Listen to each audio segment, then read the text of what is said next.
Love जिहाद के खिलाफ कानून पर असदुद्दीन ओवैसी का आया बड़ा बयान। एआईएमआईएम चीफ असदुद्दीन ओवैसी ने बीजेपी पर युवाओं का बेरोजगारी से ध्यान भटकाने के लिए इस तरह के मुद्दे उठाने का आरोप भी लगाया है। लव जिहाद के खिलाफ कानून बनाने की चर्चा तेज है।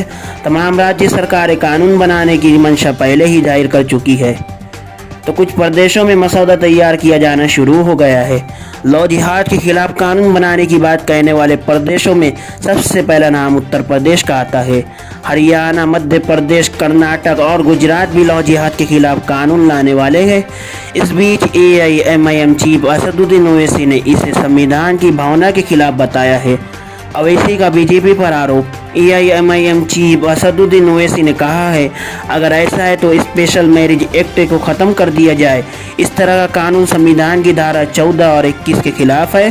कानून की बात करने से पहले उन्हें संविधान को पढ़ना चाहिए।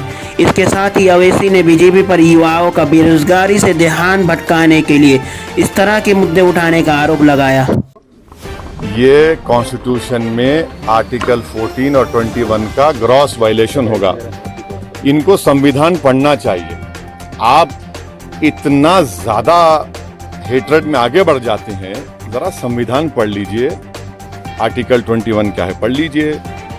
स्पेशल मैरिज एक्ट को खत्म कर देंगे आप, उसको खराब। ये बातें करना, इस तरह से सिर्फ हेट्रेड पैदा करना, ये नहीं चलेगा। कोरोना की मारामारी की वजह से भारत में करोड़ों लोगों की नौकरियां जा चुकी हैं। उनको नौकरियां दीजिए।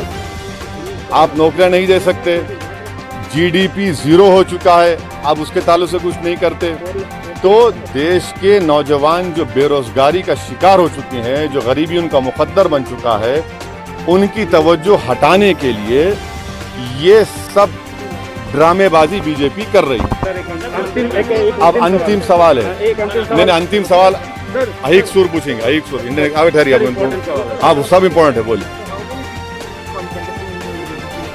I think between 52 and 55. I exactly don't have here, but between 52 and 50, but most probably 52. Sir love जिहाद का बड़ा चल रहा है और कई स्टेट उसको कानून में तब्दील करने की बात कर रहे हैं। और इसके साथ ही यूपी में काऊ कैबिनेट बनाने की एमपी में काऊ कैबिनेट बनाने की बात कही जा रही है। सिटिंग भी है सर। देखिए, आप जो बनाते बना लीजिए। बीजेपी से हमारा एक ही सवाल है कि आपने जो अनकॉन्स्टिट्यूशनल लॉकडाउन किया, अनटाइमली किया, जिससे करोड़ों गरीबों की नौकरियां जा चुकी हैं। नौकरियां कब देंगे?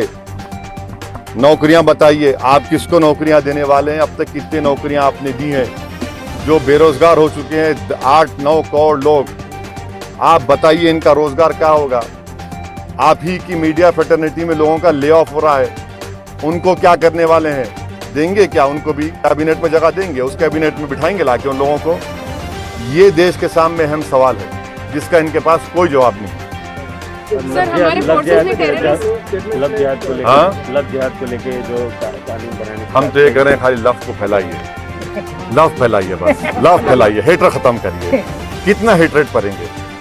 अरे ये अजीब बात है कि लव भी होगा और जिहाद भी होगा। ये कैसा होगा भैया? हाँ, मोहब्बत की जिहाद अगर करना है तो मोहब्बत फैलाने का जिहाद हम कर सकते हैं। मोहब्बत फैलाइए, लव फैलाइए। कितना गर्मी पैदा करेंगे, कितना जहर फैलाएंगे? बस करिए ना, दिलों को जोड़ने का काम करिए मोदी जी। आपके दोस्त गिरिराज सिंह नहीं, हमारे दो आपके दोस्त हैं वो भी। सर, यूपी के लॉ कमीशन चेयरमैन भी ये कहते हैं कि मुसलमानों को टारगेट करने के लिए, किसी कम्युनिटी को टारगेट करने के लिए लव जिहाद लेके आ रहे हैं। उनका ड्राफ्ट अभी तैयार किया। मेरे भाई, उनको कॉन्स्टिट्यूशन पढ़ना, आर्टिकल 21, उनको सुप्रीम कोर्ट का जजमेंट पढ़ना चाहिए कि choice is now fundamental right in the constitution. Special marriage act का खत्म करेंगे क्या? बताइए, बोल दीजिए ना। सुप्रीम कोर्ट का जजमेंट है कि choice is a fundamental right, article 21 is a fundamental right, special marriage act is there. What is this? The country requires jobs, the youth require jobs. Migrant laborers are suffering throughout India. Economy is down. More people have become poor. You have more children who are